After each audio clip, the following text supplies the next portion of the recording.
નમસ્કાર, જેડેશ ટીવીમાં આપનું સ્વાગત છે। હું છું સંજય રાવલ। હવે આગળ વાત કરીએ તો માંગરોળ માર્કેટ યાર્ડમાં ચણાના ટેકાના ભાવમાં 1130 રૂપિયા મળતા ખેડૂતોમાં ખુશી।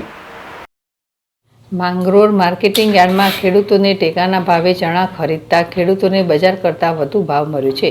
બજારમાં વેપારીઓ પાસે વેચાણ કરવા જતા વેપારીઓને 900થી 1000 જેટલી જ કિંમત મળશે।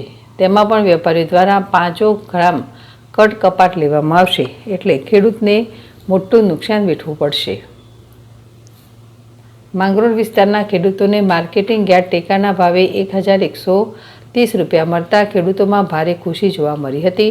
ખેડૂતોને ચણા વેચાણ માટે ઓનલાઈન નોંધણી કરવાનું હોય છે અને ખેડૂતને મેસેજ મળ્યા પછી તોલમાપ કરાયા બાદ સીધા જ ખેડૂતના ખાતામાં પૈસા જમા થઈ જાય છે।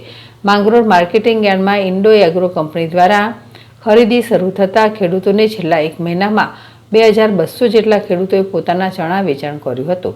સરકારી ઇન્ડો એગ્રો કંપની દ્વારા ખરીદી શરૂ થતાં ખેડૂતોને ચણાના ભાવ ખૂબ સારો એવું મળ્યું છે। માંગરોળ તાલુકાના ગેડ વિસ્તારમાં મોટા પ્રમાણમાં ચણાનું વાવેતર થતું હોય છે, જેમાં ચીકણી માટીને હિસાબે ચણામાં માટીનું પ્રમાણ વધુ આવતું હોય છે।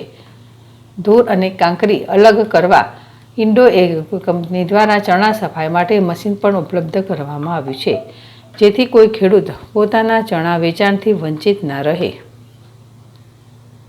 જીતુ પરમાર, જેડેશ ટીવી, માંગરોળ।